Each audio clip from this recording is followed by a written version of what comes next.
Hey guys, welcome to the Alpha Briefing. My name is Zach and I'm part of the team at Alpha Australia. And my name is Danielle. We are so pleased that you're running Alpha. So exciting.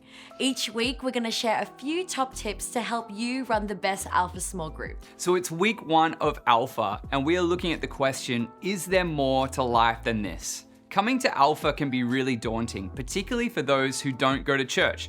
So do all you can to make the most welcoming and relaxed environment possible. Serve some food, introduce the guests to each other.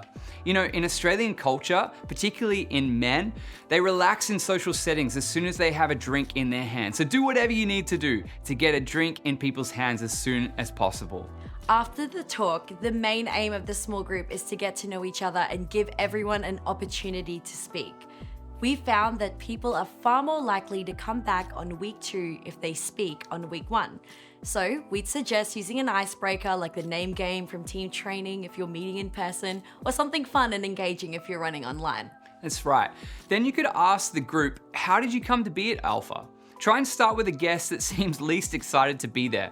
If you start with someone who says, I'm so excited to tell you all about Jesus, everyone else will think they're in the wrong place. And then they may pretend to even be a Christian when they're actually not.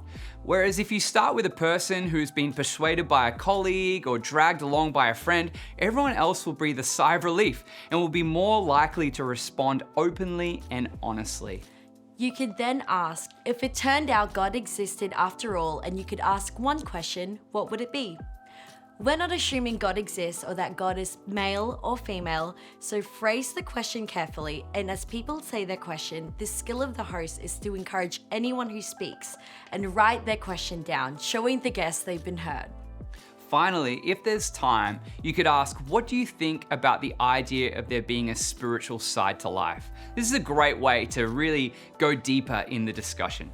Well, we hope that the first week of Alpha goes really well, and we look forward to seeing you again next week for some more top tips.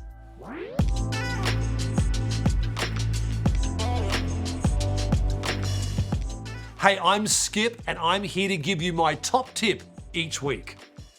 Alpha is all about creating a welcoming environment so guests can feel relaxed.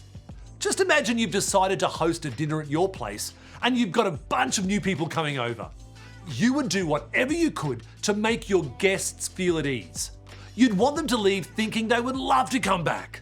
And that's exactly the vibe we want to create on Alpha. People feel welcome, so they want to come back.